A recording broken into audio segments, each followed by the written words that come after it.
Sans transition, nous allons passer à la seconde partie de ce débat. Et je me tourne vers vous, Luc Michel. Je sais que vous aurez certainement un mot à dire sur cette première thématique, mais je vous interroge sur la seconde. Alors, cette accusation est donc venue de la Cour pénale internationale. On n'a pas, ça tombe plutôt bien, parce que c'est là-bas que les pays occidentaux ont souvent pris l'habitude d'attraire certains responsables africains. Et alors, l'avocate de ce djihadiste, qui sont donc jugés pour avoir détruit ce que François Bikoro parlait tout à l'heure, des mausolées de Tombouctou. Mais cet avocat, pour elle, elle dit que c'est la France qui est donc responsable des crimes des terroristes au Mali, et pour cause que la France a créé, je suppose qu'au-delà, l'Occident a créé un pays fictif sur le papier et que ce pays n'a jamais existé sur le terrain et que le Nord a été abandonné à dessein. Quel est votre avis sur cette accusation? Vous avez tort d'identifier la France et l'Occident. Ce que la France vit, c'est ce qu'on appelle, il y a un livre célèbre qui est sorti en début d'année, le déclassement français. Le but des Américains, c'est d'américaniser la guerre du Sahel, et c'est de déclasser les Français en les envoyant se battre pour le contrôle de la mer Rouge. Vous voyez qu'il y a une série de dossiers qui sortent actuellement contre la France, de scandales, etc.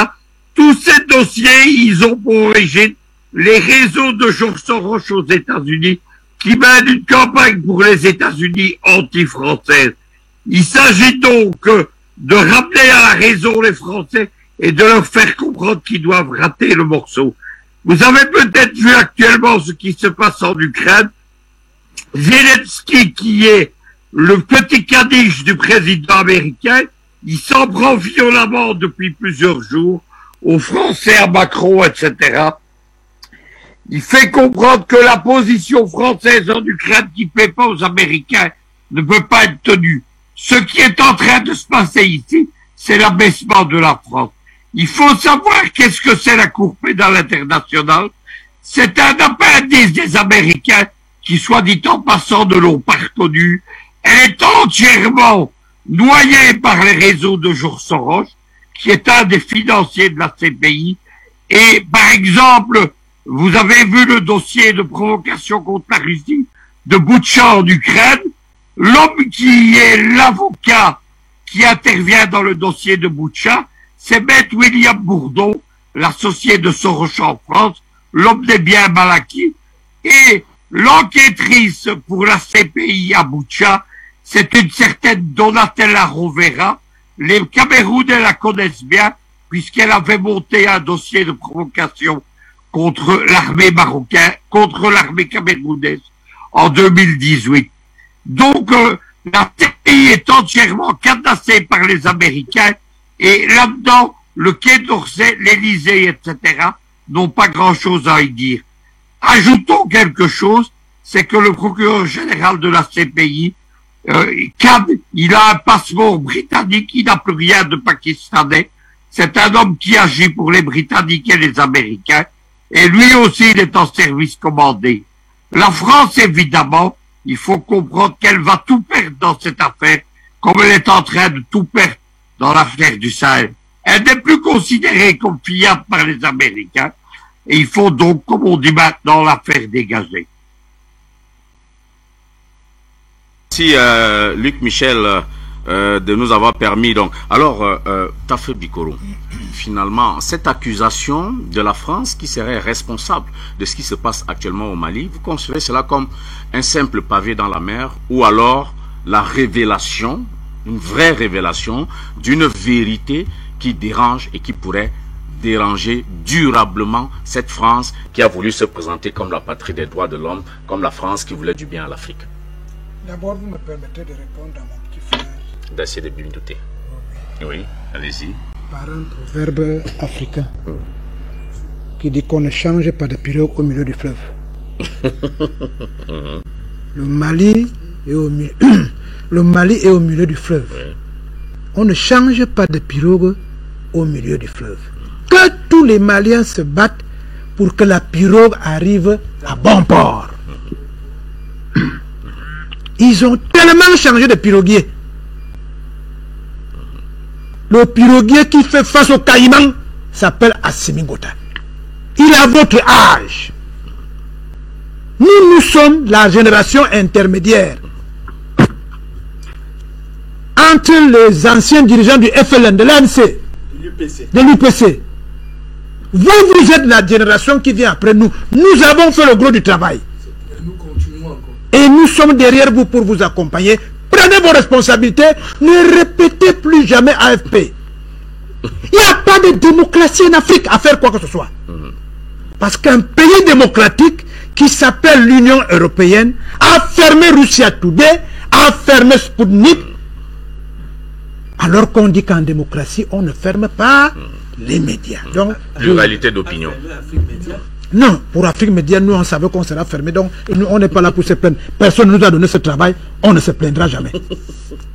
Maintenant, vous revenez à une question fondamentale. Moi, je suis là pour... ce que je fais là, c'est le contre au soulab. Parce qu'Afrique Média, c'est la palabre soulab. Les gens nous ont dit ici, pourquoi vous faites les émissions de 8 heures de temps? En Afrique, quand tu as aimé la femme de ton cousin, première chose, tout le monde s'assoit sous l'arbre. On laisse que les femmes aillent au champ, que les enfants aillent au cours d'initiation. Nous les adultes, on commence dans le problème. La femme, lorsqu'elle revient du champ, elle entre directement en cuisine. Elle apporte d'abord comme apéro les maïs. Qu'elle fait d'abord parce que il faut apaiser les cœurs des gens qui font faire la parade. Et quand on vient mettre ça, vous voyez tous les frères, les adultes, ils nous retrouvent bon, ceux qui partent, ceux qui viennent, parce qu'on veut démontrer à celui qui a commis la faute qu'il ne sera pas sanctionné, mais il faudrait qu'il s'excuse. C'est pour cela qu'au Mali, et nous en venons là maintenant, il n'y a jamais eu de prison. Nous Mali était l'un des plus grands royaumes du monde.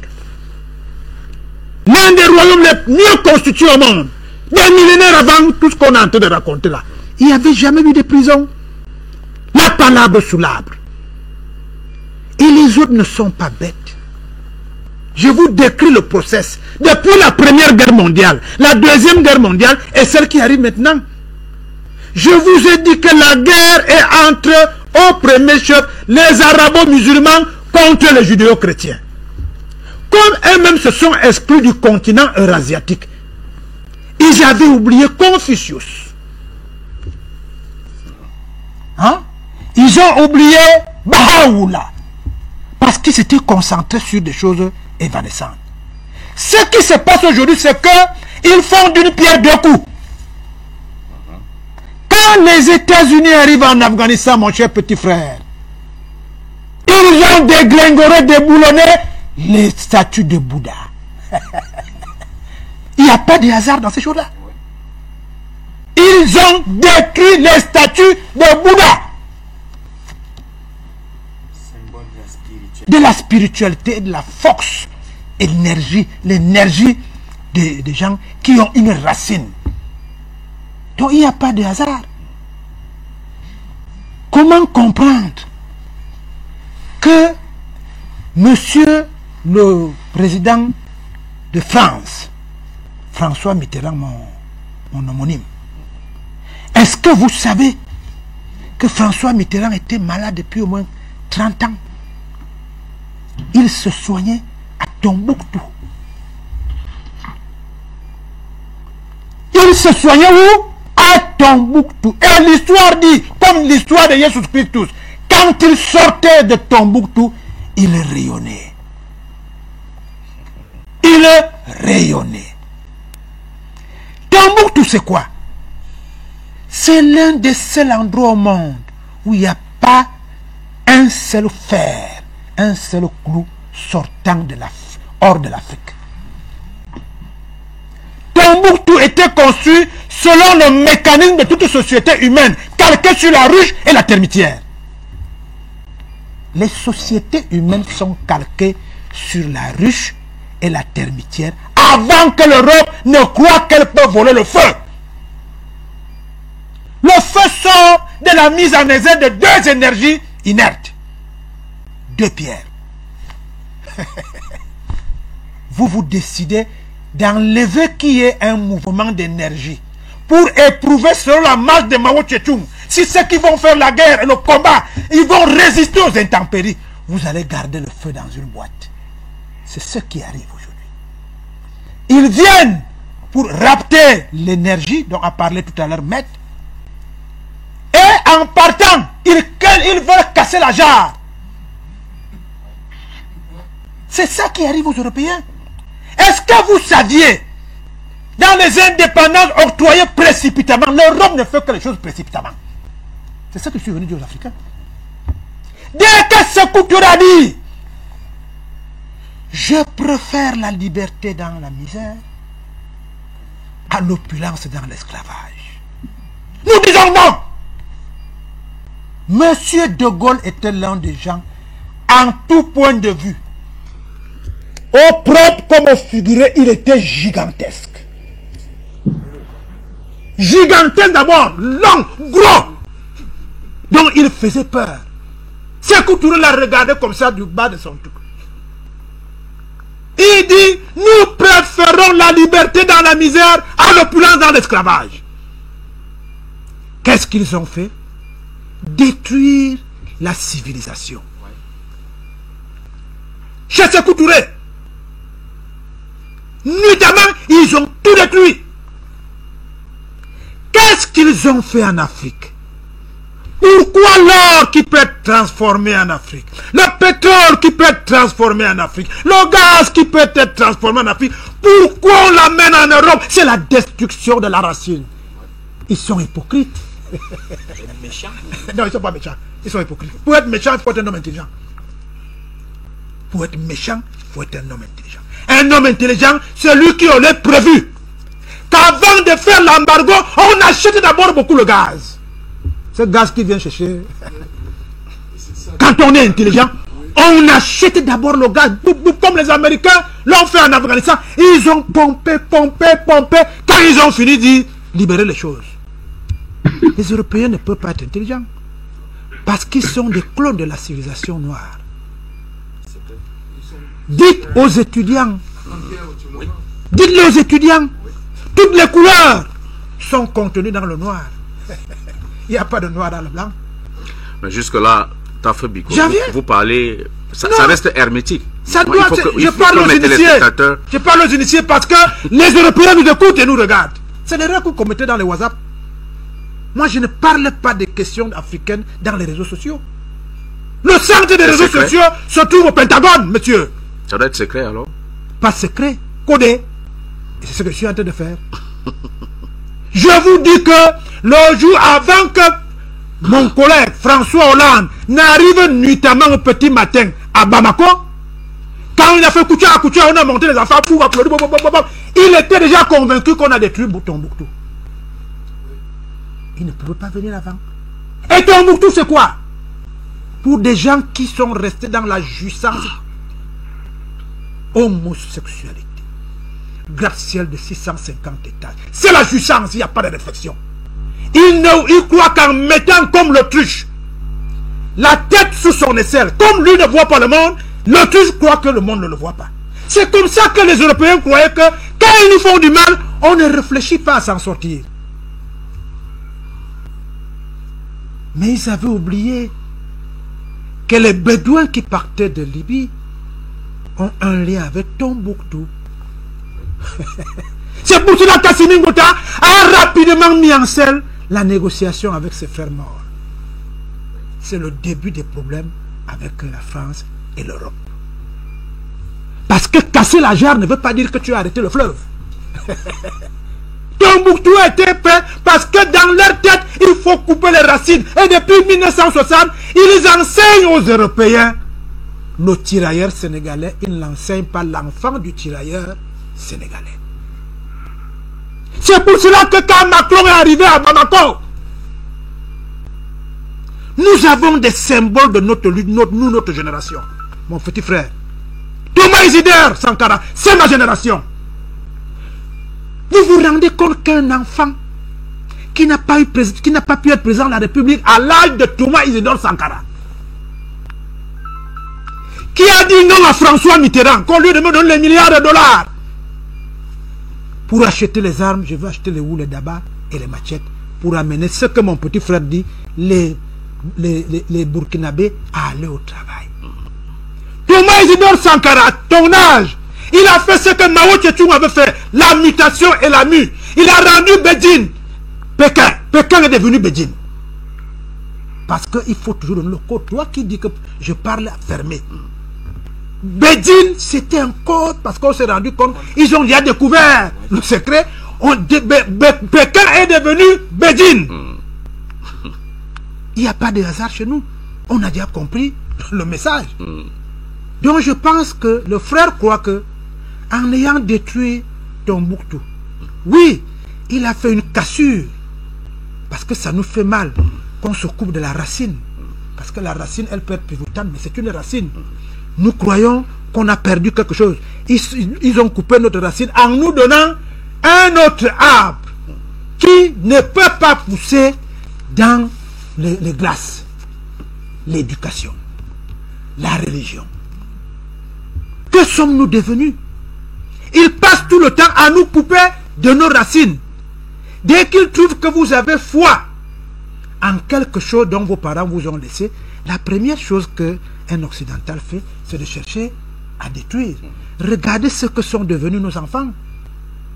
Regardez les caïmans dans la rue, ils sont tous sur le téléphone. Comment un être humain peut réfléchir et en même temps qu'il fait l'action? Il faut d'abord s'asseoir, faire l'action. L'action détermine la procédure. C'est que le petit frère disait, le plan d'action. Oui. Il demande à Simi Ngouta d'avoir le plan d'action. Et moi je dis, le fleuve est bouleversant. Les caïmans sont là comme ça.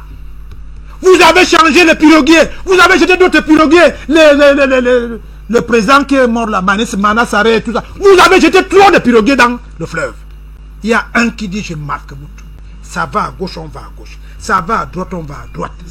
Si vous passez le temps à vouloir faire les débats sont des lance-flèches qui attirent le vent. Et le vent peut vous faire chavirer pour le moment. Le Mali doit reconstruire dans le subconscient des Maliens Tombouctou. Vous avez 400 000 ans de retard à cause de la destruction de Tombouctou. Vous n'avez pas le temps de penser aux armes de la destruction de Tombouctou qu'on appelle démocratie, liberté, droit de l'homme. Ça n'existe pas en Afrique.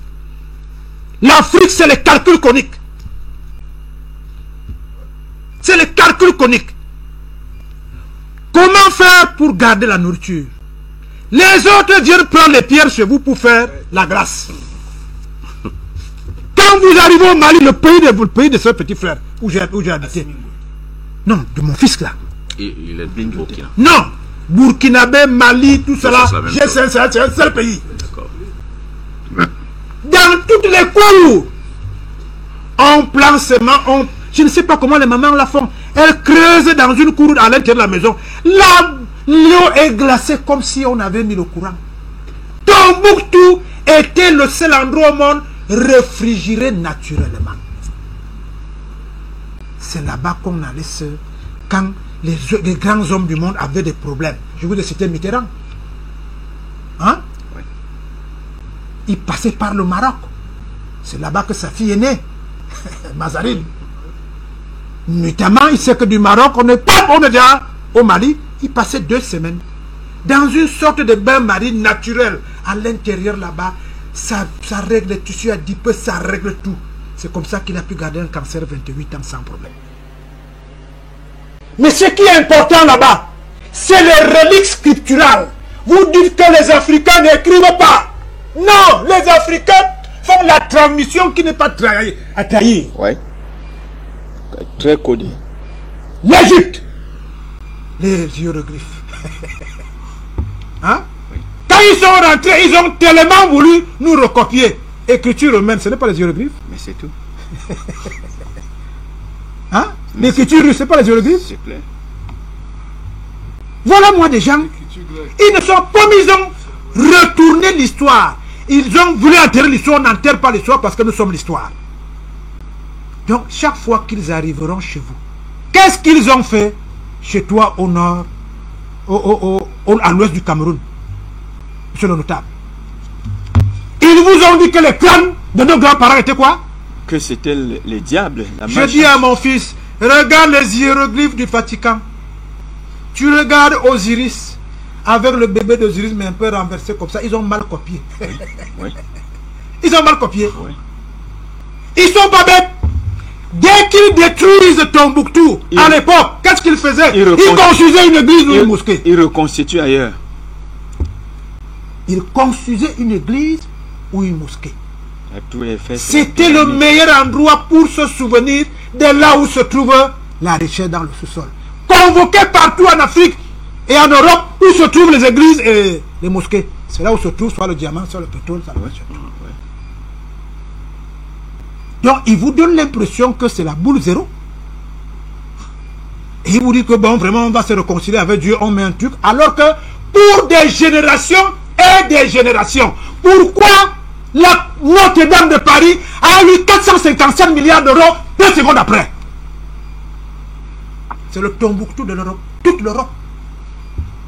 Il y a quelque chose en bas de notre. Et à l'intérieur de Notre-Dame, chaque peuple colonisé avait à un point. Une spiritualité. Un point, une spiritualité. Voilà. Un magma spirituel. Oui. Car avant d'aller en Afrique, chaque personne la rentre à la cathédrale de Paris, va dans la chambre appelée Paris, Afrique du Nord. Touche quelque chose, mais surtout lit comment se comporter quand il va arriver en Afrique du Nord. C'est pour cela que vous allez constater que les colonisations françaises, c'est que je connais le mieux. Vous avez été colonisé par les Français du Midi. Parce que c'est quand les gens prenaient la caravelle. Après les dits du roi de Congo qui dit allez les civiliser, ne les parlez pas de Dieu, ne les parlez pas de ceci. Chacun avait une tribu. Le faux français que vous parlez, c'est le faux français qu'on parle au nom de la France. Nous on a eu la chance que c'est les Parisiens qui sont venus chez nous. C'est là que nous, le Togo et le Cameroun ont eu la chance que les Allemands sont d'abord venus. Après c'est les Français du Midi parce que c'était après la guerre. Oui, c'était après la guerre. Vous avez eu la malchance que les plus pauvres d'Europe qui façouillaient le franc, ils parlaient de français en... C'est pour cela que quand tu parles à un Burkinabé, tu parles à un Ivoirien, tu lui demandes, mais mon frère, c'est le français que tu parles? Et nous avons les habitudes qui sont les mêmes que ceux-là qui sont venus nous coloniser. Pourquoi nous construisons nos pays dans toutes les capitales d'arrondissement, toutes les capitales départementales? Parce que nous sortons de... C'est les Parisiens qui nous ont colonisés. Et ils ont eu la malchance qu'ils ont été colonisés par les villageois de France. Vous entendez croissance à 18 chiffres en Côte d'Ivoire. C'est Abidjan. Parce que le type qui a colonisé Abidjan était un villageois de France. Quand vous sortez d'Abidjan, ça a donné une guerre. Bouaké, rien. C'est la même chose. Maintenant, Cotonou, après, rien. Vous allez au Burkina Faso, dès que vous quittez la capitale, rien. On découvre ça aujourd'hui parce que, à cause de l'insécurité généralisée, les gens migrent soit de force, soit pour aller découvrir. Et c'est pour cela que le calme est revenu en Afrique. Parce que nous venons nous rendre compte que nous avons les mêmes problèmes. Nous avons été trompés de la même manière. C'est pour cela que les Africains ont recommencé le sentiment anti-européen. Donc vous savez que moi je combats. Je dis je ne peux plus vivre sans l'Europe. Le problème c'est que l'Europe veut me faire disparaître. Quand on te coupe tes racines, quand vous détruisez Tombouctou, dans un pays dont la moitié, le 2 tiers sont dans le désert, Tombouctou était un abri. Quand vous avez parcouru, vous savez que le chameau garde l'eau pendant, je crois, 6 mois. Mais on savait que quand vous allez arriver à Tombouctou, tout ce que vous avez perdu comme énergie, vous le récupérez à l'intérieur de Tombouctou. Il y avait donc des tablettes. Ça, c'est l'histoire. Oui, je te parle pourquoi on a détruit Tombouctou. Oui. Je ne te parle pas l'histoire. Je te dis pourquoi on a détruit Tombouctou. Pour que, lorsque tu vas finir le débat avec moi tout à l'heure, que tu te dis, le vieillard là voulait même dire quoi? Et tu seras tenté d'aller chercher dans Google. Hein? Et tu ne trouveras pas Tombouctou dans Google. Quand tu reviendras avec moi, demain, tu vas me parler le langage comme le petit frère. Il faut la démocratie, il faut un plan d'action, il faut ceci. Demander à son père. Bon, qui est donc responsable de cette destruction? Très bien. Là, je suis obligé de sortir de mon cocon parce que je constate que même toi aussi, tu n'as pas bien perçu. Je t'ai bien dit que quand les Américains sont allés en Afghanistan, qu'est-ce qu'ils ont détruit? Les reliques de Bouddha Ok, étaient c'est de compris. 400 mètres. Oui, c'est compris. Ils ont bombardé ça avec les B-52 pour que les Afghans n'aient pas de repères historiques, culturel, psychologiques, spirituel, psychosomatiques et moraux. Oui. Toi, tu sais que c'est la France, c'est la France. Je t'ai dit que mon collègue, mon homonyme François, ne pouvait pas aller à Bamako à 4 h du matin s'il n'était pas convaincu qu'on a détruit Tombouctou. Et tu me demandes encore. Ça, c'est la malchance que nous avons eue. Non, c'est compris. Ça dit que vous voulez qu'on trahisse le secret. Je te donne encore parce que tu dois me remplacer demain. N'écris pas cette histoire. Oui. Ne l'écris pas. Je martèle en des termes simples pour que tu la transmettes à nos enfants parce que nous sommes en guerre. Et le premier adjuvant de la guerre moderne, c'est la communication. Dès que vous communiquez pour l'adversaire, il change le type d'armement. Il change le type d'armement et il vient vers vous, vous êtes surpris qu'il a un Kalachnikov A-47 alors que vous savez qu'il avait un Kalachnikov A-37. Dites-lui seulement comme le fait la Russie. J'ai entendu des docteurs en doctorat, et je termine par là, aller dans les radios et télévisions dire que la Russie vient de faire la guerre. Mais la Russie fait exactement ce que je suis en train de vous dire.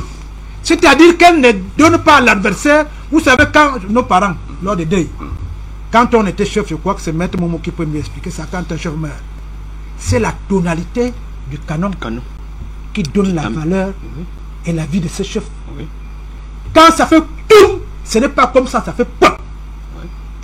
Donc, dans la guerre psychologique, si vous utilisez le toum avant le peuple, celui qui n'a pas encore tiré sur vous change son type d'armement. C'est tout. Et finit avec vous. Voilà, faire du gaz. Et on revient toujours au gaz. Et tout ceci tourne pour que je vous dise qu'en fait, l'Afrique, le panafricanisme, nous sommes l'humanisme, nous sommes l'humanité. Vraiment, je rassure les Européens que nous n'avons pas la volonté de nous séparer d'eux parce que nous savons qu'ils ne peuvent pas vivre sans nous. C'est pour ça que j'ai demandé à l'Algérie de vendre normalement son pétrole, non plus sous la table du FMI et de la Banque mondiale, mais pour une fois qu'un frère est venu, il dit je souffre, je t'ai menti, je t'ai volé, je t'ai pillé, maintenant tu es l'allié de quelqu'un avec qui j'étais pour venir vous piller. Vraiment, dis-moi combien tu vends ton gaz. Et ça va se faire sans problème. Merci.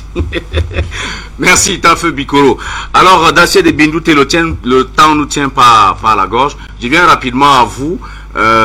Évidemment, avec cette accusation et le développement fait par François Bikoro, est-ce que vous êtes d'accord? Est-ce que vous êtes d'accord avec lui que ce qui s'est passé à Tombouctou, par la main des djihadistes, premièrement, ce n'est pas de leur fait, ils ont été instrumentalisés, et deuxièmement, que cela vise à couper l'Africain de ses racines pour mieux la servir? Je crois que c'est le message que j'ai retenu. Oui, merci. Avant tout propos, je voudrais dire sur cette question de droit, il faut d'abord comprendre que quand les Européens sont venus, ils ont dit que nous, on a les as coutumes. Donc, on a le droit coutumier.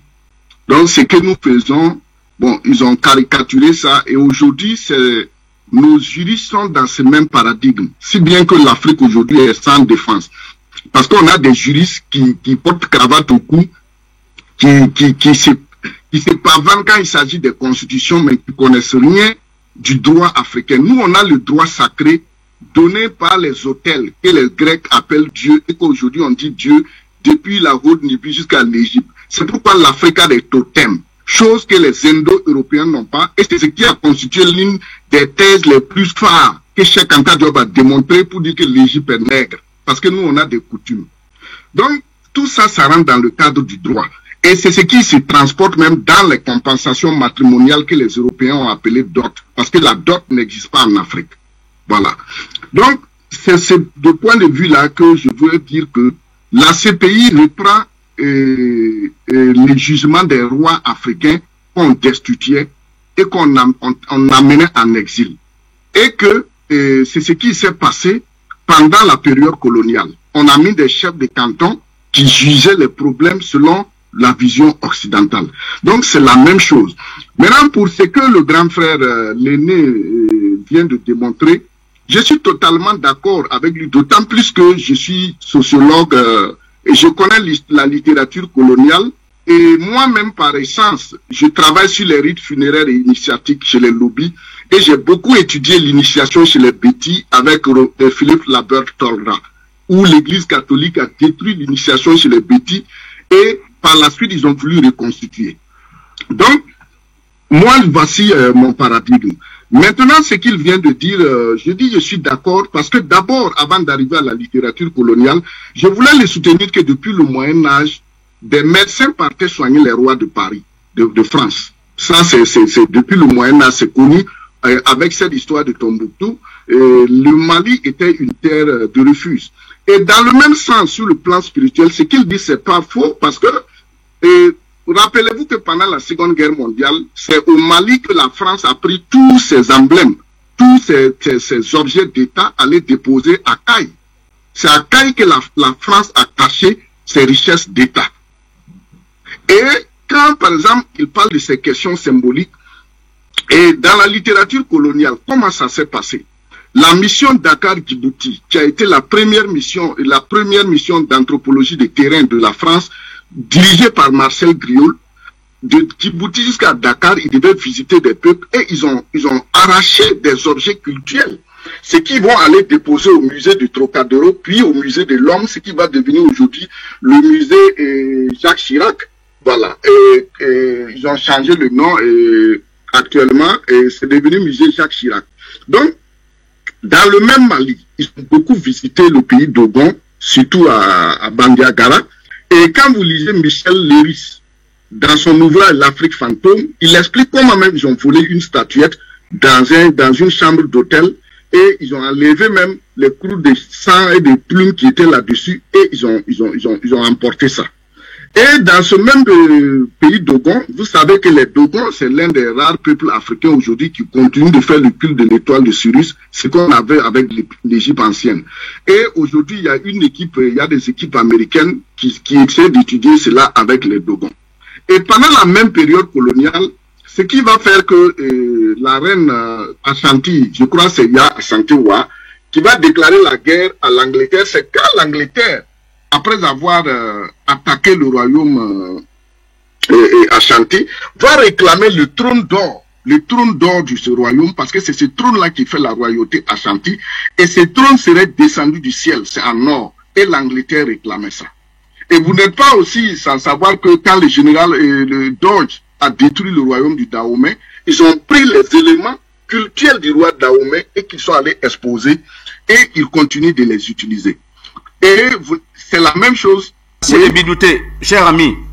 Oui, pardon de vous couper. Vraiment, c'est très bien l'histoire. Ce que je voudrais, c'est que nous restions un peu sur l'histoire contemporaine aujourd'hui pour donner vraiment les clés de compréhension à nos téléspectateurs. Est-ce que vous pensez que cette ligne de défense excipée par l'avocate de ce djihadiste va prospérer? Est-ce que la France peut accepter d'endosser la responsabilité, étant donné qu'on a le CPI, c'est une juridiction qui contrôle? Comment est-ce que cela va se passer? Est-ce que ce n'est pas les simples lampistes, ces terroristes qui sont téléguidés, qui vont évidemment boire la tasse? L'Occident, il faut détruire les repères de l'autre. Et quand on prend en Afghanistan, qu'est-ce qui s'est passé? Et prenez même le grand musée de Bagdad. Quand les Américains sont rentrés à Bagdad, le directeur du musée de Bagdad demandait à ce qu'il protège le musée.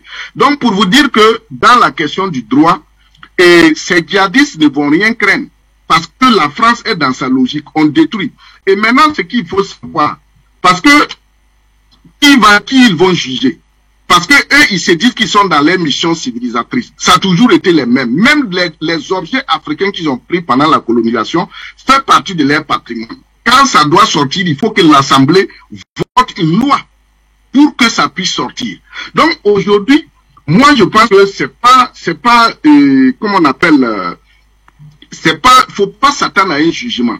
Mais c'est à nous Africains de prendre conscience pour protéger notre patrimoine. C'est pourquoi j'interpellais chaque fois le président malien, il faut un discours d'orientation politique avec une révolution culturelle qui prend en compte nos valeurs. Parce qu'aujourd'hui, le problème qu'on a avec nos chefs d'État aussi, c'est ça. Comment intégrer le patrimoine africain dans les programmes politiques? Parce que vous ne pouvez pas avoir des patrimoines et aller demander de financement avec l'UNESCO pour les protéger.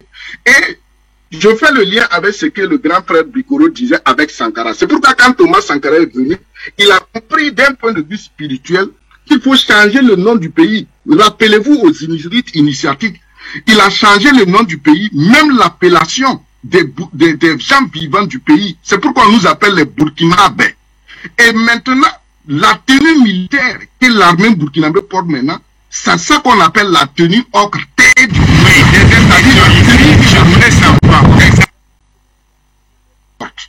Vous... Malheureusement, la connexion n'est pas bonne. On y va vraiment au pas de course. Maître Janvier Momo, qu'est-ce que vous pensez de ça? C'est à la France qui est donc responsable. Est-ce que c'est la France finalement qui va être jugée à la CPI ou alors c'est des simples terroristes manipulés? Monsieur Fred Bongo, si vous jugez les juristes africains à travers la Cour pénale internationale, vous vous trompez à 3 niveaux.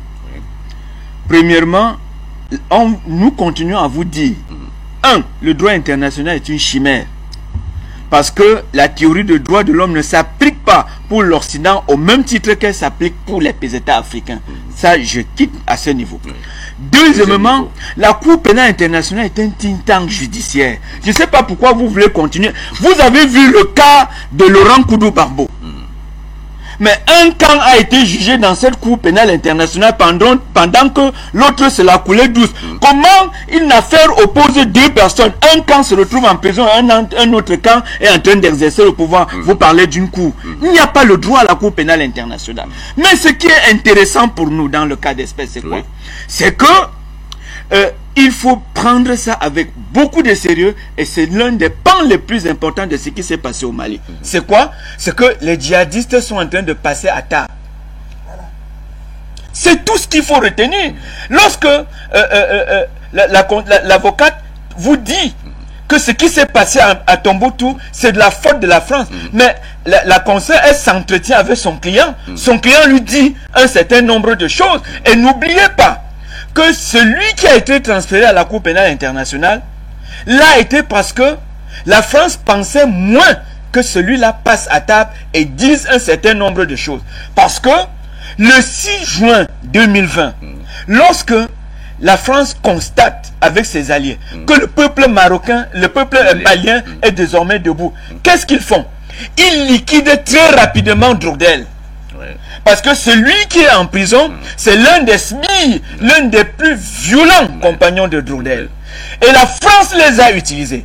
Entre 2010 et 2014, le groupe de Drodel, Al-Qaïda, ils ont empoché près de 80 millions de dollars dans les raps et les rançons. Et vous connaissez le scandale des raps et des rançons à l'Élysée. Qui sont ceux qui étaient derrière? C'est des intermédiaires. Alors, pour montrer à l'opinion publique internationale que la France était en train de faire un boulot de sape au niveau du Mali, qu'est-ce qu'ils ont fait? Ils ont liquidé Drodel parce que Drodel en savait trop. Et vous savez, Drodel en lui-même était un livre. D'abord, c'est un transfuge du groupe islamique armé dont l'ambassadeur Bikoro parlait tout à l'heure, de Jamel Sitouni. Au niveau de l'Algérie. Vous connaissez ce que le djihad islamique a causé en Italie, en Algérie. Après, il a créé, il est entré dans un autre groupe dissident, le groupement salafiste pour le combat, pour la prédication et le combat. Alors, et ce sont des gens que la France a utilisés au nord du Mali pour empêcher les Maliens d'avoir l'exercice de la plénitude de leur territoire. Alors celui qui est en train de parler à la Cour pénale internationale, c'est très intéressant pour les Africains parce qu'il est en train de passer à table et pour rejoindre l'ambassadeur. Mais il est en train de nous dire qui finalement a détruit Tombouctou. Parce qu'il allait à la Cour pénale internationale. Pourquoi? Parce qu'il est accusé d'avoir détruit le patrimoine de l'UNESCO, qui est un crime contre l'humanité au regard du statut de Rome. Donc vous comprenez que à un moment donné, ce pan de l'affaire, parce que c'est toujours l'affaire de la France au Mali qui continue sur d'autres cieux, mais la France n'a pas prévu qu'il passe à table. La France ne s'attendait pas à ce que cet homme dénonce comme il est en train de dénoncer. Nous avons le plus grand intérêt à puiser une fois de plus, à extirper du ventre de l'avocat tout ce que son protecteur, tout ce que son client est en train de lui raconter au niveau de la Cour pénale internationale. Pour éclairer la lanterne des Maliens et des Africains et leur faire savoir que la France était au Mali pour un autre objectif que la lutte contre le djihadisme. Merci infiniment. Aura-t-il lieu, le déballage aura-t-il lieu ou n'aura-t-il pas lieu à la Cour pénale internationale? Eh bien, nous suivrons cette actualité pour vous et nous vous tiendrons donc informés de tout ce qui se passerait là-bas. Malheureusement, nous n'avons même plus une seule seconde. Malheureusement, on n'a même pas une seconde pour vous donner la parole, Johnny Doyombi, avec mes plates excuses. Merci à tous nos panélistes, merci aux équipes techniques. Moi, je vous retrouverai avec un égal plaisir lors des prochaines éditions, Inch'Allah.